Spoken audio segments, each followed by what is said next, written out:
Good day, everybody. It's Joshua again, and I just wanted to quickly kind of talk about lying and the world of the internet where we believe that we're being lied to constantly. And I'm not here to dispute the idea that people lie. I'm more here to put a different twist on it. A lot of these websites and forums and whatnot, and the reason why I use the internet is because it's what most of us use for our information now. It's just the way it is. I mean, you either get your information from the internet, or you get your information from the newspapers, or you get your information from the news. But if you want to know what's going on in the world, you have one of those three options. Or you can just ask people what's going on, but you're not going to get a very good answer. And that's another angle, is that we are told by people, and people are flawed. People make mistakes.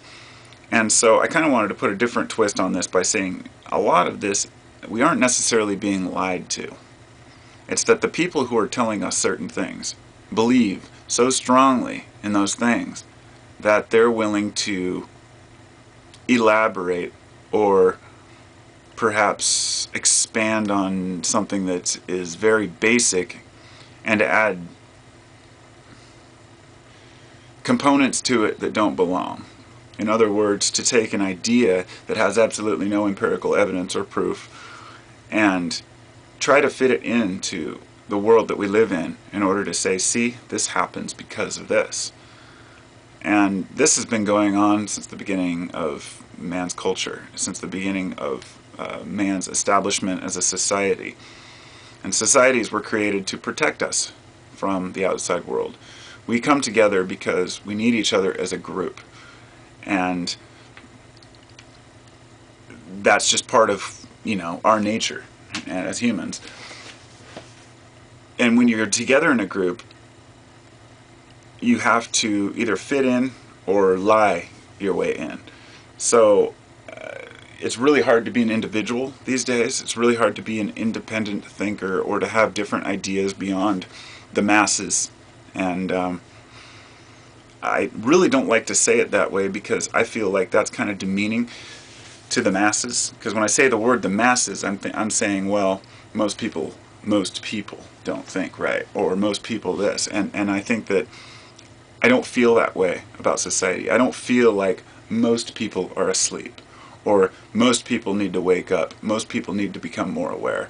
Because the more I meet people and understand people, the more I realize that each person is aware in their own way. That each person has a component to add to this machine. And when we point the finger at others and say that you're lying to us or you don't have the full story or the information, the person has a choice to either get defensive about it, if they're called out, say, on something that they can't find evidence for. They're either called out on it and they can either say, find an excuse or a reason why it's true, or they can say, you might be right, and that I might be wrong. And it's hard to do, I know, but we need to do it more often, because we are being told consistently that things are true, and when we argue with someone, they get very defensive often. And who are we to say what is right and what is wrong, and what is good and bad, what is true, what is false? How can any one of us prove empirically that our point of view is true? And given some of the explanations for things that are totally obvious, such as that the world exists, we exist, there are still groups of people who don't believe that we even exist, that this is all an illusion, that this is all a dream. What is empirical evidence? We don't know, but I guess it's individual, and each person has to find their own. That's the world we live in. Peace.